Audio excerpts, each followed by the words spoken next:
मुझको एक बार इसके पापा से बात कर लेने दो, अगर मान लो कुछ कहेंगे तो हम सह लेंगे, लेकिन जब मैं प्रेस होने निकला हूँ बाहर उतनी समय नहीं कर दिए लोग। माँ यहाँ बैठ के आग जला के ताप रही उसी की।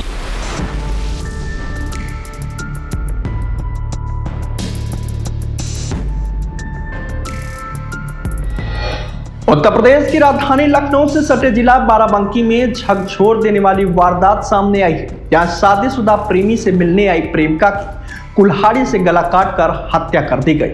विवाहिता प्रेमिका की लाश प्रेमी के घर में खून से लथपथ जमीन पर पड़ी थी। लाश के पास से खून से सनी कुल्हाड़ी भी बरामद हुई है। वहीं प्रेमी ने अपने ही घर वालों पर प्रेमिका की हत्या का आरोप लगाया है।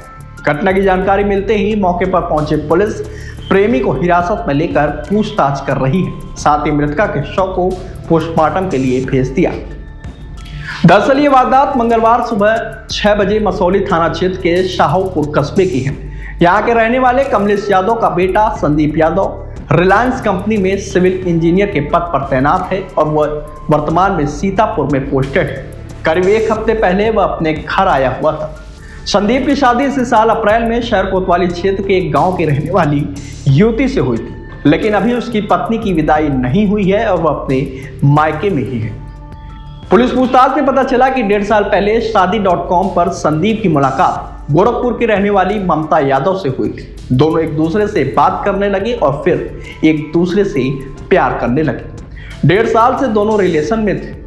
ममता यादव की शादी भी इसी साल लखनऊ में हुई थी। शादी के बाद भी दोनों आपस में बातचीत करते थे और अक्सर मिलते भी थे। सोमवार को ममता यादव का उसके ससुराल वालों से किसी बात को लेकर झगड़ा हो गया, जिसके बाद ममता ने संदीप को फोन किया और बताया कि अब वह वहां पर नहीं रहेगी। फोन पर संदीप ने उसे काफी समझाने की कोशिश की, लेकिन वह नहीं मानी और रात करीब 12 बजे वह बाराबंकी आ गया। जिसके बाद संदीप ममता को लेकर अपने घर पहुंच गया, जहां ममता को देखते ही संदीप के माता पिता और चारों बहनें विरोध करने लगी। इस दौरान संदीप के पिता कमलेश ने ममता को धक्का देकर बाहर निकालने की कोशिश भी की, लेकिन विरोध के बावजूद संदीप ममता को लेकर घर के अंदर चला गया।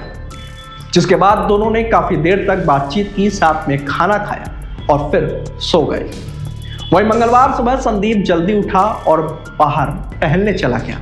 सुबह करीब 6 बजे जब वह लौटकर वापस घर आया तो देखा दरवाजे पर ताला बंद था।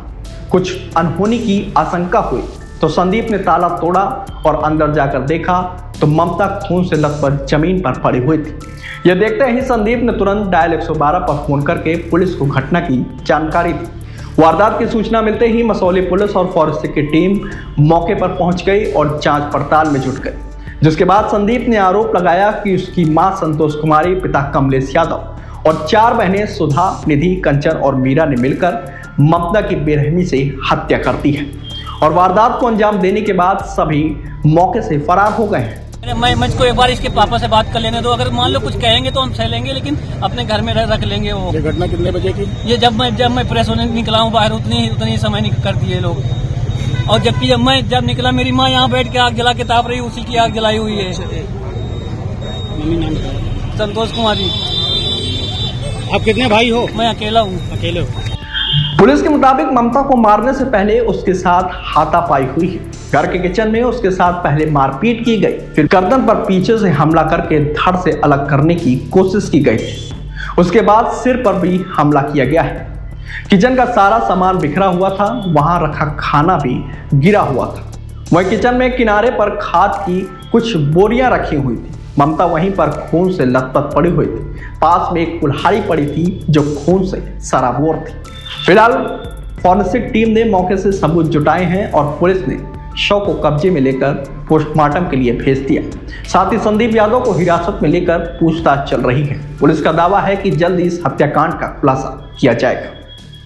सुबह 8 बजे के करीब थाना मसौली क्षेत्र में संदीप नाम के व्यक्ति ने 112 पर सूचना दी थी कि एक महिला की हत्या कर दी गई और तत्काल सूचना मिलते ही पुलिस यहाँ मौके पर पहुंची थी और यहाँ देखा एक महिला का शव यहाँ पर पड़ा हुआ था। उसमें उसके सर के पीछे वाले हिस्से में कोई शार्प ऑब्जेक्ट की इंजरी थी।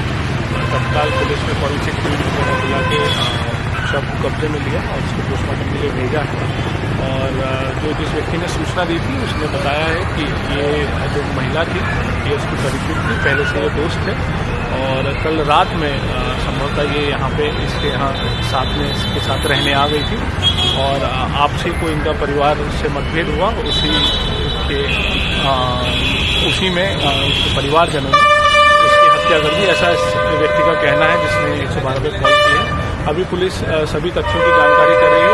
ये जो महिला है मूलतः गोरखपुर की रहने वाली है और शादी इसकी लखनऊ में हुई थी। उनके परिवारजनों को भी सूचित किया गया। सभी चीज़ों की जानकारी की जा रही है और जो भी